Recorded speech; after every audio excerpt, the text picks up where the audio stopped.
नमस्कार मंडळी, आज आपण गावरान 5 किलो आंब्याची आंबापोळी वर्षभर टिकणारी बघणार आहोत. कुठलंही केमिकल न वापरता एकदम मस्त अशी आंबापोळी बघतोय. करायला एकदम सोपी आहे, कुठलंही केमिकल वापरलेलं नाही. एकदम मस्त अशी बाहेर मार्केटमध्ये भेटते तशी आंबापोळी बनवतोय. त्यासाठी 5 किलो गावरान आंबे घेतलेत.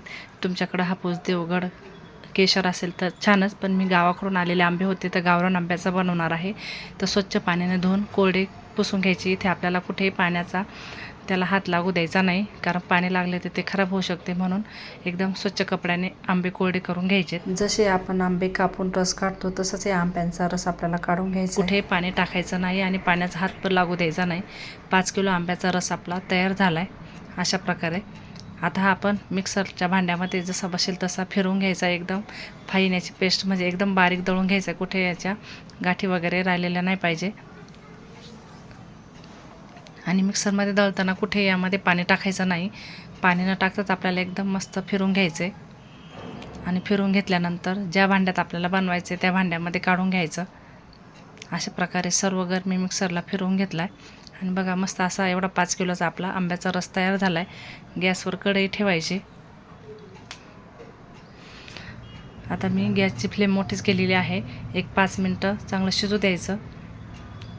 आणि कुठेही न थांबता आपल्याला एकसारखं हलवत राहायचं आहे. जर तुम्ही अधूनमधून ढवळत राहिला तर तळाला लागू शकतं, त्यामुळे आपल्याला एकसारखं हे ढवळत राहायचं आहे तळापासून. तर बघा 5 मिनटं झालेले आहे. त्याला छान उकळी यायला लागली. आता यामध्ये आपण साखर टाकून घेऊया. तर हे गावरान आंबे खूप गोड आहेत, त्याच्यामुळे मी 5 किलोला 500 ते 600 ग्रॅम साखर घातली. तुम्ही 600 ग्रॅम घालू शकता, किंवा तुमचे आंबे खूप आंबट असतील तर तुम्ही थोडीशी जास्त घातली तरी चालेल. पण 5 किलोला 500 किंवा 600 ग्रॅम साखर घातली का एकदम परफेक्ट आंबापोळी तयार होते. तर बघा साखर घातल्यानंतर तळापासून एकदम व्यवस्थित ढवळून घ्यायचं. एकसारखं हलवत राहायचं आहे. तळापासून हलवलं ना खाली तळाला लागत नाही. आणि मोठ्या फ्लेमवर मी साधारण 25 मिनटं हे आमरस शिजवून घेतला आहे. तर बघू शकता शिजल्यानंतर थोडासा कमी होतो. त्यानंतर इथे मोठ्या 2 लिंबाचा रस 5 किलोसाठी घातला आहे. आणि वेलची पावडर साखरेमध्ये दळून त्यामध्ये टाकली आहे. लिंबामुळे प्रिझर्वेटिव्हचं काम होतं आणि मार्केटमध्ये जशी मिळते ना आंबापोळी तशी चव येते. तर लिंबाचा रस आणि वेलची टाकल्यानंतर पुन्हा 5 मिनटं आपल्याला हे शिजवून घ्यायचं आहे. मोठ्या फ्लेमवरच एकसारखं हलवत राहायचं आहे. पूर्ण आमरस शिजवण्यासाठी 5 किलोचा अर्धा तास लागतो. अर्धा तासात मोठ्या फ्लेमवर मस्त आमरस शिजून आंबापोळीसाठी तयार होतो.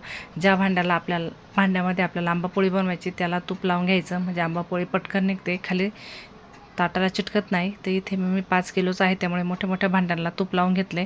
त्यामध्ये आता तुम्हाला जेवढी जाड पातळ हवी असेल त्या प्रमाणात ओतायचं आहे. साधारणतः अर्धा इंचापेक्षा कमी किंवा अर्धा इंच टाकायचे. खूप पातळ करायचे नाही, कारण सुकल्यानंतर ती खूपच पातळ होते आणि आंबापोळी खाल्याचं फील आपल्याला येत नाही. त्यामुळे थोडीशी जाडसरच ठेवायची आहे.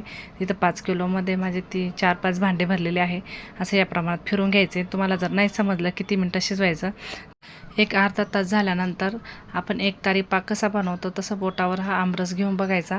आणि बरोबर एक तारी पाक कसा हाताला चिटकतो त्या प्रमाणात हे हाताला चिटकतं. मी तुम्हाला व्हिडिओमध्ये दाखवते. आणि आमरस ताटात ओतल्यानंतर असं फक्त फिरून घ्यायचं. मस्त एकसारखं लेअर होते, म्हणजे सगळीकडं आंबापोळी एकसारखी होते. तर बघा याप्रमाणे आपलं असं बोटावर थोडंसं घ्यायचं, थंड करायचं आणि बघायचं. एक तारी पाक होतो ना त्या प्रमाणात हे मिश्रण तयार होतं. तर बघा उन्हामध्ये कडकडीत 2-3 दिवस सुकून घ्यायचं. आणि तुमच्याकडे जर ऊन नसेल तर तुम्ही फॅनमध्ये 4-5 दिवस सुकू शकता. असं काही नाही का ऊनच पाहिजे, फॅनखालीसुद्धा सेम आंबापोळी होते, पण जास्त वेळ सुकण्यासाठी लागतो. उन्हामध्ये पटकन सुकते. इथे बघा 3 दिवसामध्ये माझी आंबापोळी मस्त सुकून झाली, हाताला चिटकत वगैरे नाही. तर समजायचं आपलं आंबापोळी सुकली आहे. आणि कापल्यानंतर जर तुम्हाला वाटत असेल थोडीशी ओली वाटते तर पुन्हा ताटामध्ये पसरून 1-2 दिवस सुकून घ्या. तर आपल्या याची कड पूर्ण मोकळी करून घ्यायची. आणि बघा आरामात तूप लावल्यामुळं आरामात आपली आंबापोळी ताटापासून मोकळी होते. आणि खूप जाड पण केली नाही, खूप पातळ पण झाली नाही. तुम्हाला आणखी जाड आवडत असेल तर तुम्ही याहीपेक्षा जाड करू शकता. तर सर्व भांड्यातली मी अशाच प्रकारे आंबापोळी काढून घेणार आहे. बघू शकता मोठ्या भांड्यामध्ये असल्यामुळे खूप मोठी आंबापोळी झाली. तुम्ही असंच तिचा रोल करून हवाबंद डब्यात ठेवू शकता, किंवा जसे आवडत असेल गोल, चौकोनी किंवा रोल तसे याचे आकार करून तुम्ही आंबापोळी साठवू शकता. पाहता क्षणी खावावरती एवढी बाजारात भेटते ना, त्याच प्रकारे ही आंबापोळी तयार झाली. बघू शकता ही थोडीशी त्यापेक्षा जाड आहे. ह्या भांड्यामध्ये थोडंसं जास्त मिश्रण होतं. तर बघा जाड पातळ तुमच्या आवडीनुसार करू शकता. तर तुम्हाला जसे काप आवडत असेल तसे करू शकतात. इथे मी याची चौकोनी काप करणार आहे. याच्याकडं आधी चौकोनी पूर्ण कापून घ्यायच्या. त्याचीसुद्धा छान रोल होतात. अशा प्रकारे स्टोअर करायचे असेल तर असे रोल करून ठेवायचे, म्हणजे ठेवायला पण सोपे जातात आणि दिसायला पण छान दिसते. आणि मध्ये भेटते ना, तिच्यात तरी केमिकल असतं, पण ही बिना केमिकलची, ते पण गावरान आंब्याची आंबापोळी मी तुम्हाला एकदम सोप्या पद्धतीने दाखवली. फ्रीजमध्ये तुम्ही वर्षभर स्टोअर करून ही आंबापोळी जेव्हा वाटेल तेव्हा खाऊ शकता. रूम टेम्परेचरला 5 मिनटं बाहेर ठेवायची आणि ह्या आंबापोळीचा स्वाद घ्यायचा. एक नंबर लागते आणि कुठलंही केमिकल न वापरता ही आपण आंबापोळी बनवली. त्यानंतर तुम्ही अशा प्रकारे रोल पण करू ठेवू शकता. तुम्हाला जसे याचे काप करायचे त्याप्रमाणे करू शकता.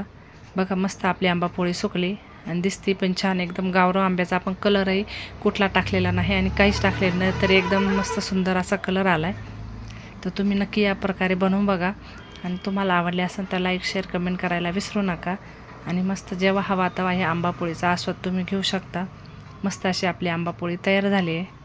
व्हिडिओ आवडला असेल तर तुमच्या मित्रमैत्रिणींना नक्की शेअर करा. व्हिडिओ पाहिल्याबद्दल धन्यवाद.